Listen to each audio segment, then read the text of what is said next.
notre environnement. Le savoir utile sur l'environnement et le développement durable. C'est avec Amara Moussa.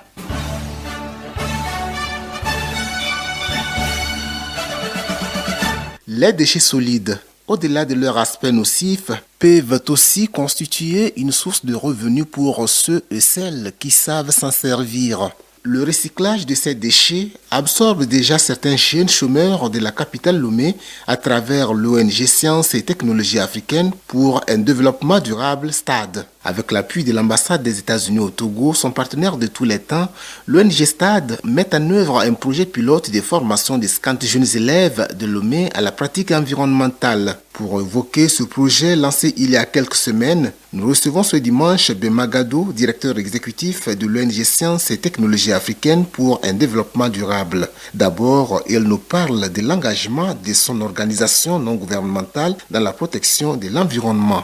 Oui, le projet est d'une importance très capitale. Vous savez, l'ONG STAD s'est engagée depuis 2011 dans la protection de l'environnement et la conscientisation de la population aux enjeux ou aux impacts négatifs de la pollution à l'environnement. Et donc, du coup, nous faisons un certain nombre d'activités et nous organisons des séances de sensibilisation, des nettoyages de plages.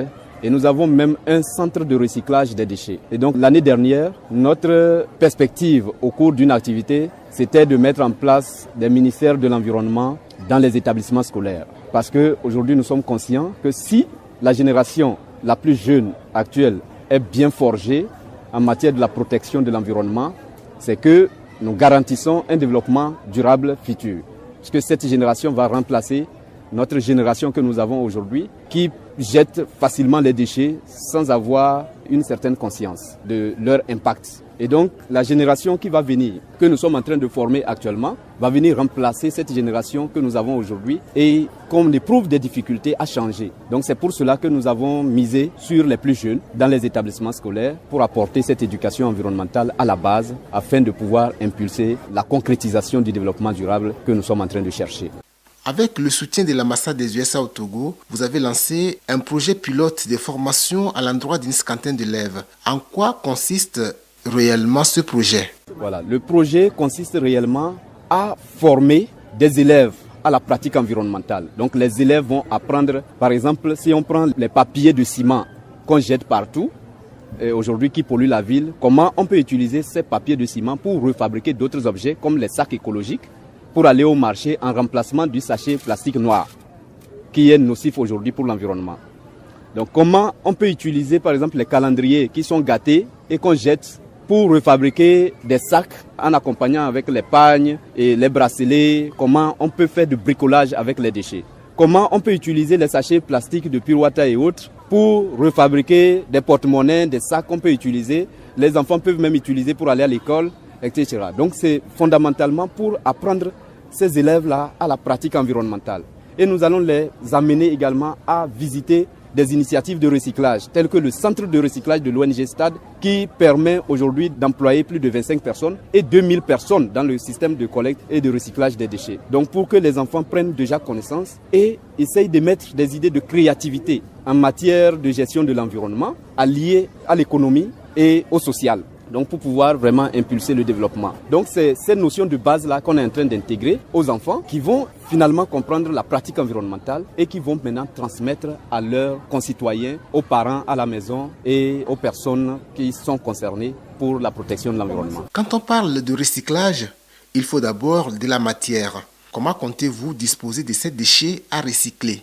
Les enfants eux-mêmes vont pratiquer la collecte en leur sein. Donc nous allons les équiper en poubelles et autres. Et ces ambassadeurs que nous sommes en train de former dans chaque établissement vont être là derrière les autres pour les interpeller. Ah, il faut mettre les papiers ici. Chaque établissement aura des poubelles de couleurs différentes. Donc 3 types de poubelles qui vont être disposées. On met des papiers par ici, on met le carton là, on met des plastiques de l'autre côté. Donc comme ça, après ils vont récupérer ces déchets plastiques là qu'ils vont maintenant réutiliser. Maintenant, ceux qui ne peuvent pas réutiliser rapidement, nous dont l'ONG Stade va venir encore les racheter pour leur offrir une économie de fonctionnement au sein de leur établissement. Justement, M. Bemagado, comment s'est fait le choix des 50 élèves pour cette formation? L'identification des ambassadeurs, elle est très simple. Nous arrivons dans un établissement, nous demandons aux enseignants que nous avons besoin de 10 ambassadeurs qui vont prendre soin de l'environnement. Eux, ils connaissent déjà les enfants qui sont motivés. Donc, ils vont rentrer dans les salles, informer aux enfants.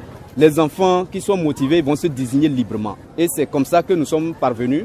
Mais nous les recommandons également les filles. Donc c'est pour cela que vous allez voir dans le projet, il y a 25 filles et 25 garçons de tout âge confondu. Ils sont au total 50 ambassadeurs dans 5 établissements scolaires, donc 10 par établissement. Pour nous, c'est un échantillon d'élèves sur lesquels on souhaiterait miser la formation. Et ces échantillons d'élèves vont constituer des formateurs après. En fait, c'est de former les ambassadeurs qui vont pouvoir transmettre les connaissances après aux autres élèves dans leur établissement. Aujourd'hui, l'action de l'ONG Stade dans la lutte contre la pollution de l'environnement est très visible à Lomé. Mais la pollution se vit aussi à l'intérieur du pays.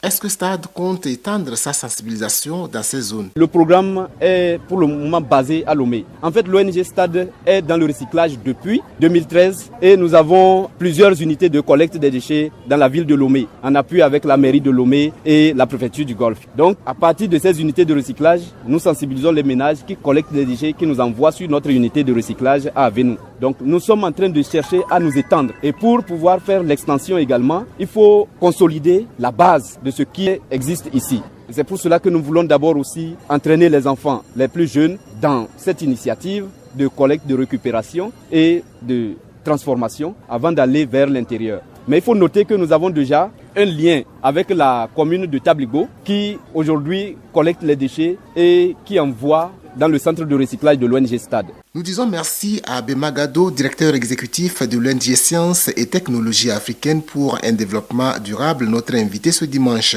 Merci à vous qui nous avez suivis. Rendez-vous dimanche prochain pour un nouveau numéro de notre environnement. C'était Notre Environnement, le magazine sur la gestion de l'environnement pour un développement durable. Notre Environnement, production et présentation, Amara Moussa.